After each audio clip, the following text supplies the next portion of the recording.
Mahesh TV news కు స్వాగతం. ముందుగా హెడ్లైన్స్. బిఎస్ఎన్ఎల్ పై కేంద్రం కీలక నిర్ణయం, భారీ ప్యాకేజ్. నేషనల్ హెరాల్డ్ కేసులో ముగిసిన సోనియా గాంధీ ఈడీ విచారణ. హైదరాబాద్ మూసీ నదికి పోటెత్తిన వరద, రాకపోకలు బంద్. వరదలతో నష్టపోయిన ప్రతి ఒక్కరిని ఆదుకుంటాం, సీఎం జగన్.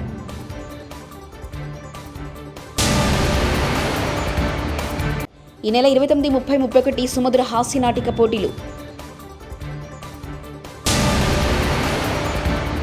ముఖ్యమంత్రి సీఎంఆర్ఎఫ్ సహాయ నిధి చెక్కులను అందించిన మంత్రివర్యులు శ్రీమతి ఆర్కే రోజా. వినాయక చవితి నిమజ్జనానికి కావలసిన అన్ని ఏర్పాట్లు త్వరగా పూర్తి చేయాలని నగరపాలక సంస్థ మేయర్ డాక్టర్ శిరీష ఆదేశాలు. బిఎస్ఎన్ఎల్ పై కేంద్ర ప్రభుత్వం కీలక నిర్ణయం తీసుకుంది. బిఎస్ఎన్ఎల్లో భారత బ్రాడ్బాండ్ నెట్వర్క్ BBNL విలీనానికి కేంద్రం కేబినెట్ ఆమోదం తెలిపింది. అలాగే బిఎస్ఎన్ఎల్ ఫైబర్ సేవల పటిష్టం కోసం కేంద్రం చర్యలు చేపట్టింది. బిఎస్ఎన్ఎల్కు భారీ ప్యాకేజ్ ప్రకటించింది. 1,64,000 కోట్లతో బిఎస్ఎన్ఎల్ పునరుద్ధరణ ప్యాకేజీకి కేబినెట్ అనుమతి తెలిపింది. నేషనల్ హెరాల్డ్ పత్రికకు సంబంధించిన మనీ లాండరింగ్ కేసులో కాంగ్రెస్ అధ్యక్షులు సోనియా గాంధీ ఈడీ విచారణ ముగిసింది. దీంతో ఈడీ కార్యాలయం నుంచి ఆమె బయటకు వచ్చేశారు. ఈ కేసులో సోనియాను ఇప్పటివరకు ఈడీ 3 రోజులు విచారించింది. మొత్తం 12 గంటల పాటు సోనియాను ఎన్ఫోర్స్మెంట్ డైరెక్టర్ ప్రశ్నించింది. అయితే నేటితో ఆమె విచారణ ముగిసినట్లుగా తెలుస్తుంది. మరోసారి విచారణకు హాజరు కావాలని సోనియాకు తాజా సమన్లు జారీ చేయలేదు.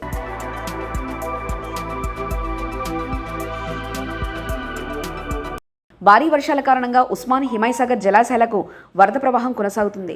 ఒక్కో రిజర్వాయర్కు 8,000 క్యూసెక్ల వరద నీరు వచ్చి చేరుతుంది. హిమాయసాగర్ రిజర్వాయర్లో పూర్తిస్థాయి నీటి మట్టం 1,763.50 అడుగులకు గాను ప్రస్తుతం 1,761.9 అడుగులుగా ఉంది. రిజర్వాయర్లోకి ఇన్ఫ్లో 8,000 క్యూసెక్కులు కాగా అవుట్ఫ్లో 10,700 క్యూసెక్కులుగా ఉంది.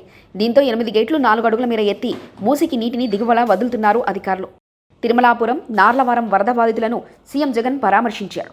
ఈ సందర్భంగా సీఎం మాట్లాడుతూ వరద బాధిత ప్రాంతాల్లో అధికారులు బాగా పనిచేశారని ప్రశంసించారు. ఇంత పారదర్శకత గతంలో ఎప్పుడూ జరగలేదని అన్నారు. ముంపు బాధితులకు అండగా ఉంటామన్నారు. వరద సహాయ చర్యలో అధికార యంత్రాంగం అంతా పాల్గొంది. ఎన్యూమరేషన్ ప్రారంభించాలని అధికారులను ఆదేశించామన్నారు.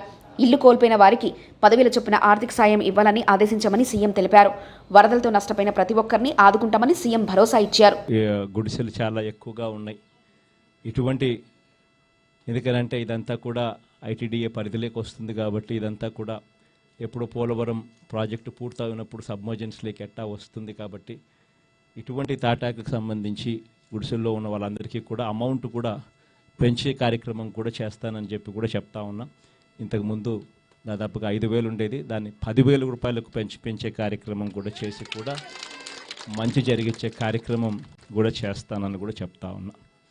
ఇక మిగిలిన విషయాలకు వస్తే ఈ విషయాలలో మంచి జరిగే ప్రతి అడుగు కూడా మానవతర మంచి మనసుతో మీ బిడ్డగా, మీ అన్నగా, మీ తమ్ముడిగా మీ అందరికీ మంచి చేస్తాము.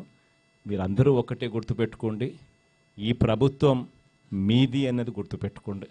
ఇది మీకోసం ఉంది, మీది ఈ ప్రభుత్వము, మనది ఈ ప్రభుత్వం అనేది గుర్తుపెట్టుకోండి. ఇక పోలవరానికి సంబంధించి ఇక ముంపుకు సంబంధించిన సమస్యలు మీ అందరికీ కూడా తెలిసిన విషయాలే. మన సమస్య ఏంటంటే, మన కర్మ ఏమిటంటే R&R ప్యాకేజ్ 45.72 అంటే పూర్తి నీటి మట్టం దాకా మనం R&R ప్యాకేజ్ ఇవ్వాలి అని అంటే దాదాపుగా ఇంకా మరో 20,000 కోట్ల రూపాయలు అవసరం ఉంటుంది. దానికోసమే కేంద్రంతో కుస్తీ పడతా ఉన్నాం రోజు. ఇప్పటికే 2,900 కోట్ల రూపాయలు ఇంకా మనం ఎదిరిచ్చినాము. వాళ్ళ దగ్గర నుంచి మనం ఇచ్చింది రాబట్టే ప్రయత్నం చేస్తూ ఉన్నాం. అయ్యా మేము ఇచ్చినాము స్వామి, మాకు డబ్బు ఇవ్వండి వెనక్కి అని చెప్పి, మళ్ళీ మీరు ఇస్తే మళ్ళీ మేము ఇస్తాము అని చెప్పి ఆ కార్యక్రమాలు జరుగుతూనే ఉన్నాయి. ఆ పోరాటాలు, ఆ యుద్ధాలు వాళ్ళతో చేస్తూనే ఉండం. లెటర్ల మీద లెటర్లు రాస్తూనే ఉండం, వాళ్ళని రిక్వెస్ట్ చేస్తూనే ఉండం, వాళ్ళను బ్రతిమలాడుతూనే ఉండం. అది ఆ టైం కొద్దీ జరుగుతుంది.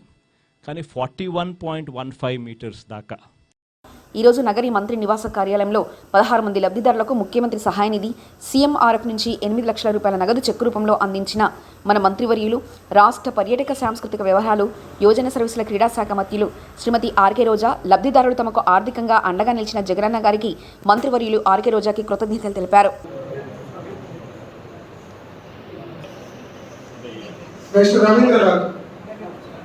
ఇక్కడ చూడమ్మా.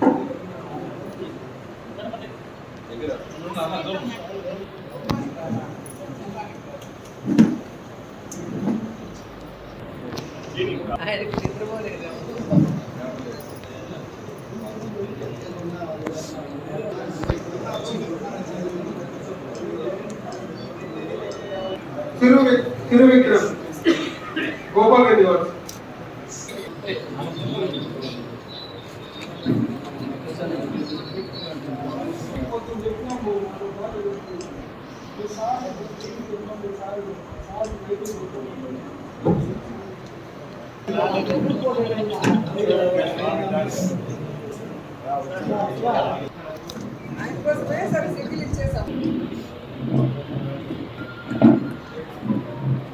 చిత్తూరు జిల్లా శ్రీ కాణిపాకం శ్రీ వరసిద్ధి వినాయక స్వామివారి దేవస్థాన కార్యనిర్వహణ కార్యాలయం మీటింగ్ హాల్లో ఈరోజు పాలక మండలి సమావేశం నిర్వహించారు.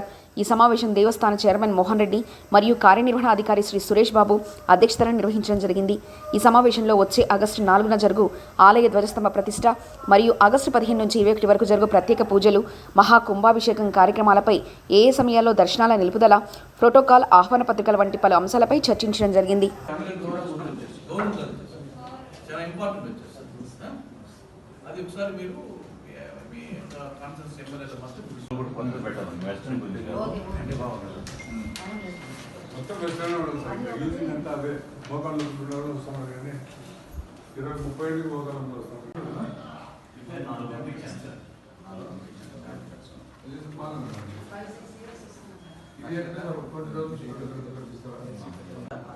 కాబట్టి తప్పకుండా అందరూ ఫ్యామిలీస్తో వచ్చేసి స్వామివారి దర్శనానికి, కుంభాభిషేకానికి, ధ్వజస్తంభ ప్రతిష్ట కానీ ఈ కుంభాభిషేక కార్యక్రమంలో మాత్రం అందరూ పాల్గొంటుంది.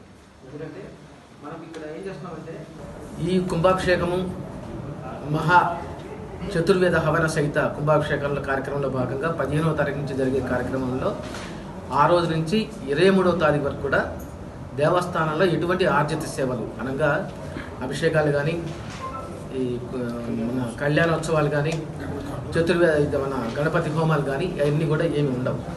పరోక్షంగా కావచ్చు, లేదంటే కన్నా ప్రత్యక్షంగా కూడా కావచ్చు. కాబట్టి వినాయక చవితి నిమజ్జనానికి కావాల్సిన అన్ని ఏర్పాట్లు త్వరగా పూర్తి చేయాలని నగరపాలక సంస్థ mayor doctor Sirisha, commissioner Anupama Anjali అధికారులను ఆదేశించారు. కరకంబాడి మార్గంలో వినాయక సాగర్లో జరుగుతున్న అభివృద్ధి పనులను బుధవారం ఇంజనీరింగ్ అధికారులతో కలిసి మేయర్, కమిషనర్ పరిశీలించారు. వినాయక సాగర్లో చేయాల్సిన పనులు, చేస్తున్న పనులను ఇంజనీరింగ్ అధికారులు, కాంట్రాక్టర్లు వివరించారు. ఈ సందర్భంగా మేయర్, కమిషనర్ మాట్లాడుతూ గడువులోపు కూడా మొదటి దశ పనులు పూర్తి చేయలేదన్నారు.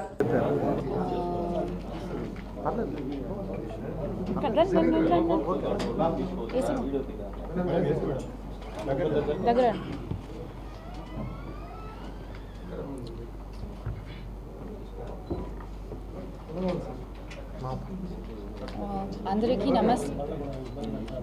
నమస్కారం. నాకు తిరుపతి మున్సిపల్ కమిషనర్ పోస్ట్కి వచ్చి ఆల్మోస్ట్ 3 నెలలు అయింది. ఈ 3 నెలల నుంచి రెగ్యులర్గా నేను అన్ని సచివాలయం బిల్డింగ్స్ విజిట్ చేశాను. ఇంకా మే నెలలో మన కార్పొరేషన్లో 102 అడ్మిన్ సెక్రటరీస్తో ఒక సమావేశం పెట్టడం జరిగింది. ఈ సమావేశంలో వాళ్ళు మనకు ఇది రకరకాలుగా సమస్యల గురించి తెలియచేశారు.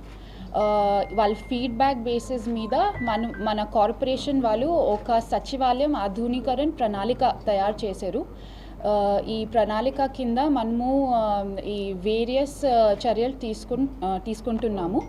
సో ఫస్ట్ అండ్ ఫార్మోస్ట్ మన ఇంజనీరింగ్ డిపార్ట్మెంట్ డీఈస్ ఇటీవల జరిగిన తిరుపతి కోఆపరేటివ్ టౌన్ బ్యాంక్ ఎన్నికలకు సంబంధించి వైకాపా రిగ్గింగ్ విజయం వెనుక జరిగిన అరాచకత్వంపై తాము అమరావతి హైకోర్టును ఆశ్రయించామని, త్వరలో సంబంధించిన వారికి నోటీసులు అందుతాయని తెలుగుదేశం పార్టీ నేతలు చినబాబు శంకరనారాయణ, తిరుపతి నగర అధికార ప్రతినిధి సత్తు మసూదన్ యాదవ్ మరియు మహేష్ సుబ్బారాయుడు, వెంకటరెడ్డి, ప్రకాష్ జ్యోతి, గోవింద్, జానీ తదితరులు పాల్గొని ప్రెస్ క్లబ్లో బుధవారం మాట్లాడుతూ ఈ నెల 20వ తేదీ జరిగిన తిరుపతి కోఆపరేటివ్ టౌన్ బ్యాంక్ ఎన్నికలు జరిగిన 7 గంటల సమయంలో 12 మంది అభ్యర్థుల ఎంపికలో 40,000 పైచిలుకు ఓటర్లు పోలింగ్ జరిగింది.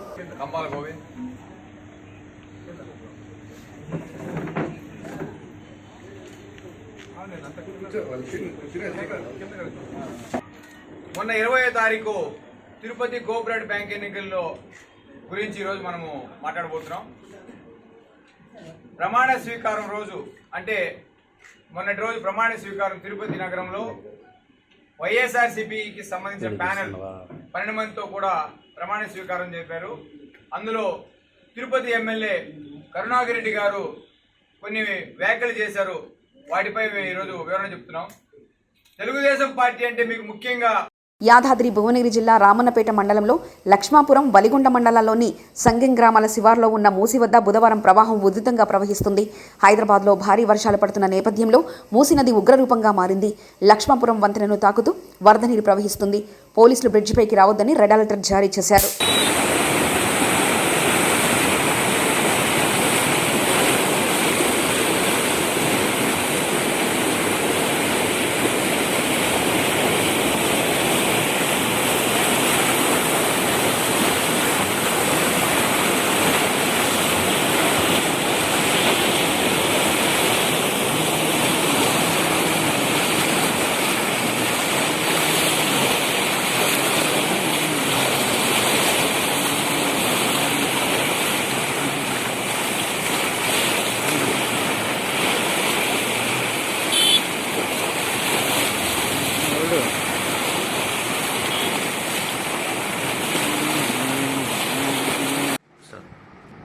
ఇటీవల కురుస్తున్న భారీ వర్షాలకు మూసీ నది బాగా ఉప్పొంగి ప్రవహిస్తున్నది.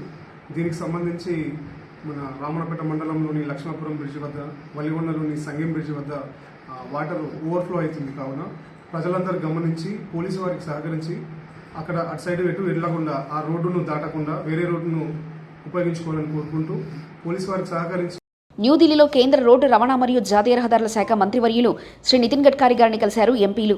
పసునూరి దయాకర్ గారు, మాలోతు కవిత గారు, వద్దిరాజు రవిచంద్ర గారు, పరకాల శాసనసభ్యులు చల్లా ధర్మారెడ్డి కేంద్ర ప్రభుత్వం చేపట్టిన గ్రీన్ఫీల్డ్ హైవేను డైవర్షన్ చేయాలని కేంద్ర మంత్రి నితిన్ గడ్కరీ గారిని ఎంపీలు పసునూరి దయాకర్, మాలోతు కవిత, వద్దిరాజు రవిచంద్ర, పరకాల ఎమ్మెల్యే చల్లా ధర్మారెడ్డి రైతులు ఢిల్లీలో కలిసి వినతి పత్రం అందజేయడం జరిగింది. రాష్ట్ర వీఆర్ఏ జేఏసీ పిలుపు మేరకు ఈరోజు హన్మకొండ జిల్లా హసన్పర్తి మండలంలో 3 రోజు నిరవధిక సమ్మె నిర్వహించడం జరుగుతుందని, ఇటు సమ్మెకు బీజేపీ అధికార ప్రతినిధి ఏనుగుల రాకేష్ రెడ్డి మరియు హసన్పర్తి మండల నాయిబ్ తహసీల్దార్ ఎస్ సత్యనారాయణ వీఆర్ఏలకు మద్దతు తెలపడం జరిగింది. ఈ క్రమంలో వీఆర్ఏల డిమాండ్ల గురించి హసన్పర్తి మండల అధ్యక్షుడు సారంగపాణి మాట్లాడుతూ అర్హులైన వీఆర్ఏలకు ప్రమోషన్ ఇవ్వడం జరిగిందని తెలిపారు. మా మీద మోసుకొని చేసినాం. ఆయన కూడా మరి ఈ ప్రమోషన్లు అయితే లేవు. సరే మా జీతాలన్నా పెరుగుతాయంటే అది కూడా లేదు. పిఆర్స్ అని అన్ని ఉద్యోగాలకు ఇచ్చిండు, మాకు ఇస్తలేదు అంటే మేము ఇక మాకు పేసుకెళ్ళి ఇస్తారు కదా, అందుకని మాకు ఇయ్యలేక వస్తాను మేము నమ్మకంతో మేము ఉన్నాం. కానీ తీరేసానికి వచ్చే వరకు అటు పిఆర్సీ లేదు, ఇటు పేసుకెళ్ళి లేదు. మళ్ళీ ఇదే విధంగా ఒక పేపర్లు అయితే అంటే మేమందరం మర్చిపోకుండా ఉండడానికి ఒకసారి లష్కర్లుగా ఇంకేదో సేమ్ రెవెన్యూలో కొనసాగుతారు కొందరని అట్లా చెప్పిండు. మళ్ళీ తర్వాత పంచాయతీ రాజులోకి కొందరికి, మళ్ళీ అది అగ్రికల్చర్ డిపార్ట్మెంట్ కొందరని అది కూడా చెప్పిండు. మరి సరిగా అంటే చెప్పుకుంటూ పోతాను 6 నెలలకు ఒకసారి ఎప్పుడో మధ్య పేపర్ ఇస్తాంటే మేము మిమ్మల్ని ఉండు అరే ఓకేగా ఇస్తానులే పంచాయతీ రాజు అయితే ఏదైతే మాకు పేసుకెళ్ళి చేయలేక పంపిన సిద్ధంగా ఉన్నాం అందరం చదువుకున్న వాళ్ళం. సుమధుర కళానికేతన్ రజోత్సవ తెలుగు హాస్య నాటికల పోటీలు మరియు 48వ వార్షికోత్సవం ముమ్మినేని సుబ్బారావు సిద్ధార్థ కళాపీఠం సౌజన్యంతో ఈ నెల 29, 30 మరియు 31 తేదీలలో మొగల్ రాజపురంలోని పీబీ సిద్ధార్థ కళాశాలలో ఆడిటోరియం జరుగుతున్నాయని విజయవాడ ఓ ప్రముఖ హోటల్లో బుధవారం జరిగిన మీడియా సమావేశంలో సుమధుర కళానికేతన్ అధ్యక్షులు సామంతపూడి నరసరాజు తెలిపారు. ఈ సమావేశంలో పరిషత్ చైర్మన్ డాక్టర్ ఎన్ మురళీకృష్ణ, ప్రధాన కార్యదర్శి పివి భాస్కర్ శర్మ, ఆర్గనైజింగ్ కార్యదర్శి పిఎస్ఎన్ మూర్తి, ప్రాథమిక పరిశీలకులు డి కైలాసరావు తదితరులు పాల్గొన్నారు. ఆంధ్రప్రదేశ్, తెలంగాణ ఈ 2 రాష్ట్రాలకు సంబంధించిన హాస్య నాటిక పోటీల్ని మేము గత 25 సంవత్సరాల నుంచి నిర్వహిస్తున్నామండి. ఈ సంవత్సరం రజతోత్సవ పోటీలు నిర్వహిస్తున్నాం. ముఖ్యంగా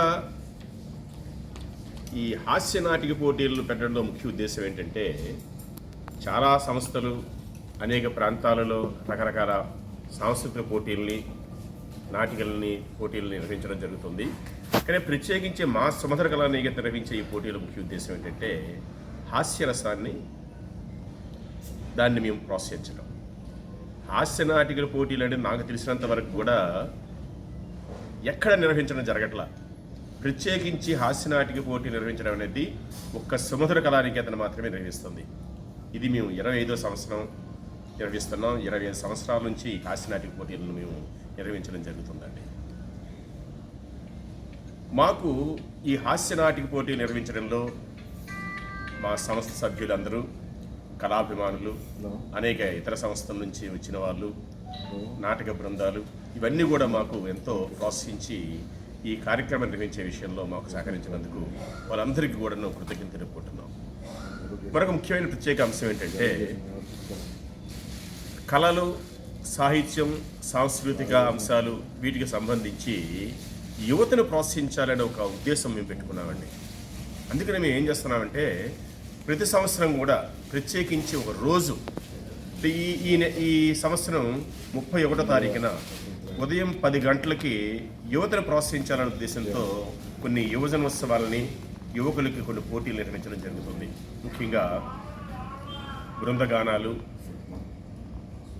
తర్వాత ఫోక్ డ్యాన్సెస్, తర్వాత ఏంటంటే స్కిట్స్, పద్యాల పోటీలు, ఇలా ఒక 4 అంశాలకు సంబంధించి యువకులను ప్రోత్సహించాలనే ఉద్దేశంతో ఈ పోటీలను మేము నిర్వహిస్తున్నాం. ఇది ప్రత్యేకమైన అంశంగా మేము తీసుకోవడం జరుగుతుంది. ఎందుకంటే యువకుల్లో ఇటువంటి కళల పట్ల ప్రోత్సహించాలనే ఉద్దేశంతో ఈ కార్యక్రమం కూడా మేము నిర్వహించాం. విజయవాడ గాంధీనగర్లో హోటల్ సభలో భారత రాజ్యాంగ నిర్మాత బాబాసాహెబ్ అంబేద్కర్ భారతరత్న డాక్టర్ బిఆర్ అంబేద్కర్ చేతుల మీదుగా 1956 సంవత్సరంలో స్థాపించిన Republic Party of India Ambedkar 66వ వార్షికోత్సవ సందర్భంగా మరియు జాతీయ అధ్యక్షులు దీపక్ బహై నికల్జీ పుట్టినరోజు సందర్భంగా వార్షికోత్సవం మరియు జన్మదిన వేడుకలు స్టేట్ మైనార్టీ అధ్యక్షులు అమిన్ భాయ్ ఘనంగా నిర్వహించారు. రిపబ్లికన్ పార్టీ ఆఫ్ ఇండియాని స్థాపించి ఆయన ఈ బడుగు బలహీన వర్గాలకి రాబోయే రోజుల్లో రాజ్యాధికారం తెచ్చుకోవాలి, ఈ ప్లాట్ఫామ్ ద్వారా, ఈ రిపబ్లికన్ పార్టీ ద్వారా రాజ్యాన్ని ఏలాలి బడుగు బలహీన వర్గాలు, ఈసీ, ఎస్సీ, ఎస్టీ, మైనార్టీలు అని చెప్పి ఆ రోజుల్లోనే ఆయన ఒక ఫౌండేషన్ వేసి మరి మహానుభావుడు అయిపోయిన రోజులు. మరి అప్పటి నుంచి ఇప్పుడు కూడా మరి రిపబ్లికన్ పార్టీ ఆఫ్ ఇండియా చాలా రాష్ట్రాల్లో మరి విస్తృతంగా పనిచేస్తూ ఉంది. అదేవిధంగా ఈరోజు మరి విజయవాడలో మా పార్టీ యొక్క ఫౌండేషన్ రోజుని ఈరోజు మేము సెలబ్రేట్ చేసుకుంటున్నాం. అదే సందర్భంగా మరి ఈ పార్టీ యొక్క జాతీయ అధ్యక్షులు మరి నిఖల్జీ గారికి బర్త్డే ఇష్యూస్ కూడా చెప్తూ మరి ఈరోజు రాబోయే రోజుల్లో మరి ఈ పార్టీని ఆయన జాతీయ పరంగా, దేశపరంగా ఇంకా విస్తరించి మరి రాబోయే రోజుల్లో బడుగు బలహీన వర్గాలకి మరి ఈ పార్టీ యొక్క విశిష్టతలు తెలియపరుస్తూ రాబోయే రోజుల్లో ఒక మంచి స్ట్రాంగ్గా మంచి పునాది వేస్తారని చెప్పి కూడా ఈ సందర్భంగా ఆయన తెలియపరుస్తూ మరి రాబోయే రోజుల్లో ఇక్కడ కూడా విజయవాడలో, ఆంధ్రప్రదేశ్లో రిపబ్లికన్ పార్టీ ఆఫ్ ఇండియాని ముందుకు తీసుకెళ్తామని, మరి కేంద్ర ప్రభుత్వం మీద, రాష్ట్ర ప్రభుత్వం మీద కూడా మేము అన్యాయాన్ని ప్రశ్నిస్తామని చెప్పి ప్రభుత్వమైనా సరే, కేంద్ర ప్రభుత్వం అయినా సరే, రాష్ట్ర ప్రభుత్వం అయినా సరే అన్యాయంగా ముందుకెళ్తుంటే అన్యాయాన్ని మేము ఖండిస్తామని చెప్పి రిపబ్లికన్ పార్టీ ఆఫ్ తరఫున మేము డిమాండ్ చేస్తామన్నాం. రాబోయే రోజుల్లో మరి కేంద్ర ప్రభుత్వం మీద ఈవీఎంలు వద్దు, మరి బ్యాలెట్ ముద్దనే దాని మీద ముందుకు వెళ్తాము.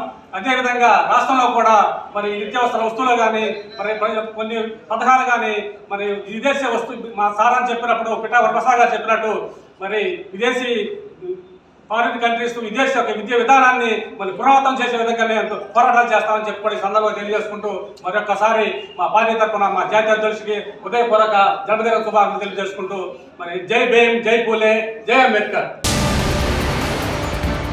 BSNL పై కేంద్రం కీలక నిర్ణయం, భారీ ప్యాకేజ్. నేషనల్ హెరాల్డ్ కేసులో ముగిసిన సోనియా గాంధీ ఈడీ విచారణ. హైదరాబాద్ మూసీ నదికి పోటెత్తిన వరద, రాకపోకలు బంద్. వరదలతో నష్టపోయిన ప్రతి ఒక్కరిని ఆదుకుంటాం, సీఎం జగన్.